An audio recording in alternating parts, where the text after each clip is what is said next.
लड़ाई इत्थे खत्म नहीं हुंदी, लड़ाई इत्थों शुरू हुंदी है ते लड़ाई पैदावारी साधना ते कब्जे की लड़ाई है।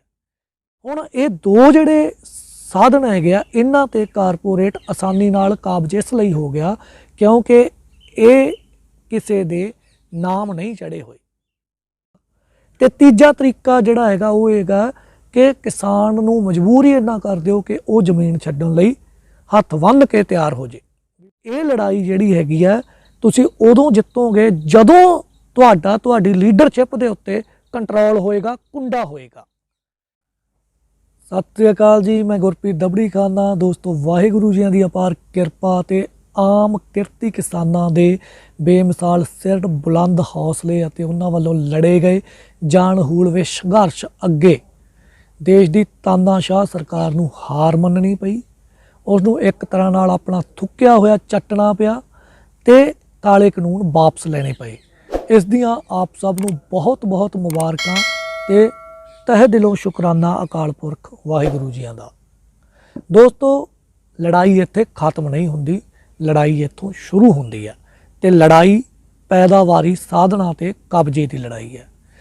तीन तरह के पैदावारी साधन है दुनिया ते तीनों ही साधन कुदरती साधन है, हवा, पानी ते मिट्टी। इन्हां तिन्नां साधनां तो दुनिया का कुल सरमाया पैदा हुंदा है ते जिहड़े लोग इन्हां तिन्नां साधनां का इस्तेमाल करके सरमाया पैदा करन दा वल जाणदे आ वो दुनिया ते राज करदे आ ते बाकी जिहड़े हैगे आ गुलामी। सो दोस्तों ये तीन साधन किहड़े आ? हवा, पानी ते मिट्टी। ते जिहड़ा कारपोरेट जगत है वो दुनिया दीआं सरकारां नाल मिली भुगत करके WTO वाले समझौतिਆਂ ਦੇ तहत इन्हां तिन्नां दे विचों पहले दोवां दे उत्ते हवा ते पानी दे उत्ते वड्डे पੱਧਰ ते काबज हो ही चुक्या। दुनिया के महानगरां च एयर प्यूरीफायर अते ऑक्सीजन पार्लर कारपोरेट जगत ते हवा उत्ते कब्जे की मिसाल है। इस तरह पानी जिहड़ा हैगा अज उस बंदे की पहुँच च है जिहदी जेब च पानी खरीदण लई पैसे हैगे आ। जिहदे कोले पानी खरीदण लई पैसे नहीं हैगे उहदा पानी ते कोई अधिकार भी नहीं रह गया। हुण ये दो जिहड़े साधन हैगे आ इन्हां ते कारपोरेट आसानी नाल काबज इस लई हो गया क्योंकि ये किसी दे नाम नहीं चढ़े हुए ते सरकारां नाल मिली भुगत करके इन्हां ते काबज होना उहदे लई बहुत ही आसान सी ते वो इन्हां ते काबज हो चुक्या। हवा वाले मामले च कारपोरेट ने फर्जी महामारी के दौर च दूजे फेज मौके साहां दे कारोबार की नींह रखण दा यतन भी कीता। हो सकदा आउण वाले समय च तुहानूं मुੱਲ दे साह लैणे पैण, मतलब तुहानूं ऑक्सीजन खरीद के साह लैणे पैण। सो दोस्तों जिहदे कोले हवा, पानी ते मिट्टी की मलकीयत होएगी वो दुनिया ते राज करेगा क्योंकि जिउंदे रहण लई साह चाहीदा, पानी चाहीदा ते रोटी चाहीदी है। साह हवा चों आउणे आ उहदे ते कारपोरेट का कब्जा हो जाएगा।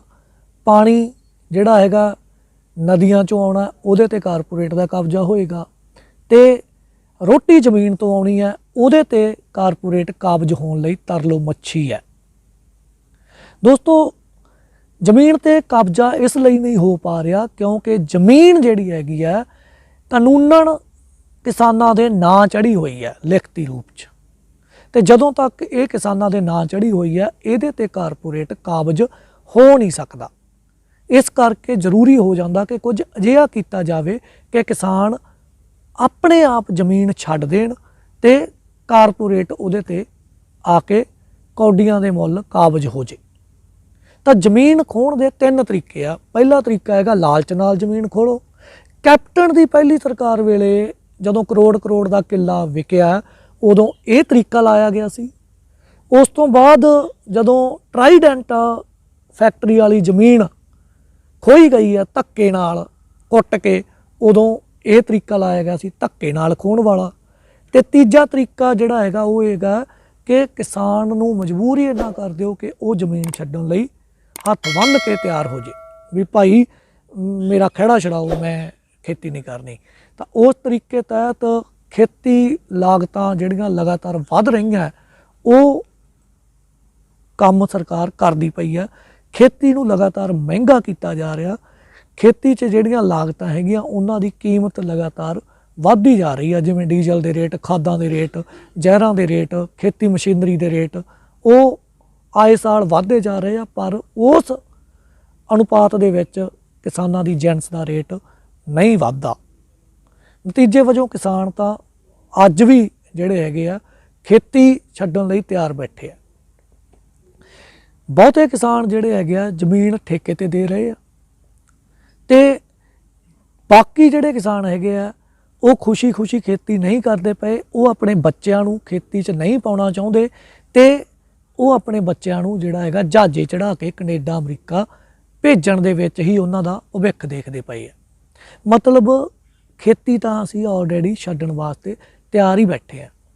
ਇਹ ਜਿਹੜੇ ਕਾਲੇ ਕਾਨੂੰਨ ਹੈ, ਜੇਕਰ ਇਹ ਕਾਨੂੰਨ ਲਾਗੂ ਹੋ ਜਾਂਦੇ ਤਾਂ ਇਹਨਾਂ ਦੇ ਵਿੱਚ ਇੱਕ ਜਿਹੜਾ ਮੰਡੀਕਰਨ ਵਾਲਾ ਕਾਨੂੰਨ ਸੀਗਾ ਉਹਦੇ ਤਹਿਤ ਜਿਹੜੀ ਤੁਹਾਨੂੰ ਖੁੱਲ੍ਹ ਦਿੱਤੀ ਗਈ ਸੀ ਕਿ ਤੁਸੀਂ ਜਿਹੜਾ ਹੈਗਾ ਆਪਣੀ ਜਿਣਸ ਮੰਡੀ ਤੋਂ ਬਾਹਰ ਵੀ ਵੇਚ ਸਕਦੇ ਹੋ, ਤਾਂ ਉਹਦੇ ਤਹਿਤ ਹੋਣਾ ਕੀ ਸੀ ਉਹ ਤੁਹਾਨੂੰ ਵੀ ਪਤਾ ਤੇ ਮੈਨੂੰ ਵੀ ਪਤਾ ਕਿ ਜੇਕਰ 2 ਵਰੇ ਤੁਸੀਂ ਮੰਡੀ ਤੋਂ ਬਾਹਰ ਫਸਲ ਵੇਚਦੇ ਰਹਿੰਦੇ ਤਾਂ ਸਰਕਾਰ ਕੋਲ ਇੱਕ ਬਹਾਨਾ ਹੋਣਾ ਸੀ ਕਿ ਮੰਡੀ 'ਚ ਕੋਈ ਕਿਸਾਨ ਜਦੋਂ ਆਪਦੀ ਜਿਣਸ ਲੈ ਕੇ ਆ ਹੀ ਨਹੀਂ ਰਿਹਾ ਤਾਂ ਅਸੀਂ ਮੰਡੀ ਕਿਉਂ ਚਲਾਈਏ।